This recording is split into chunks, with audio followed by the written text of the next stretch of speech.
नमस्कार दर्शक बंधु आपण मैंने को आमर यूट्यूब चैनल सर्वे भवन्तु सुखिना को स्वागत जनावछि। दर्शक बंधु एप्रिल 8 रे सूर्य पराग पड़वा को जाउछि, जेउ दिन को किछि कारणरू अत्यंत खास कुआ जाय थाए। तेबे आजिर एही भिडियो माध्यम रे मु आपण माने को एक खास उपाय विषय कहबी, जहाँकि जदि आपण सूर्य पराग दिन करि दियंती तेबे आपणकर सबु दुख दारिद्रता समस्या दूर होई जिवो। दर्शक बंधु केवल आपण को एक विशेष गछर चेर को आनी बेकर धारण करने को पड़िबो। आमे जो गछ विषय कहवाकू जाउछु ता हेउछि अपामार्ग गछ, जहार अनेक धार्मिक एवं आयुर्वेदिक गुण रही। एही गछरे स्वयं भगवान महादेव, शनिदेव एवं माता लक्ष्मी वास करती। एही गछ साधारणतः ओडिशा रे प्रचुर परिमाण रे देखिबाकू मिलिथाए। दर्शक बंधु एही गछर उपयोग करी आपण धनजनित समस्या मुक्ति पाई परिबे।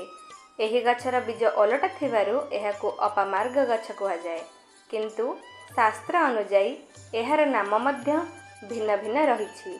वास्तुशास्त्रर वनस्पति ज्ञानर अध्याय नंबर 51 रे एहा उल्लेख अछि जे एही गछर बीज को पूर्व काल रे संत महात्मा माने खीरी बनाई सेवन करुथिले, जहा द्वारा ध्यान एवं दीर्घ दिन धरी तपस्या करने समय रे सेमान को भोक विलंब रे लागुथिला। एही गछर सेवन कले शरीर रे पोषक तत्वर अभाव पूरण होइथाए। एभली मान्यता रहिछि जे समुद्र मंथन समय रे एही गछ उपरे किछि बुंदा अमृत पड़िथिला बोली कुहा जाए। एही गछर मूल रे माता गंगा वास करंती बोली कुहा जाए। जदि आपणक दांतमाड़ी रे जंत्रणा अनुभूत हेउछि एवं पीरिया समस्या रही, तेबे एही गछर मूल रे दांत घसंतु। दांत जनित कौनसी भी समस्या थिले एही गछ द्वारा था सब दूर होई जिवो। जदि आपणक आंठु किंबा कौनसी प्रकार गंठी जंत्रणा रही, तेबे एही अपामार्ग गछर मूल द्वारा आपण एही समस्या रे मुक्ति पाई परिबे।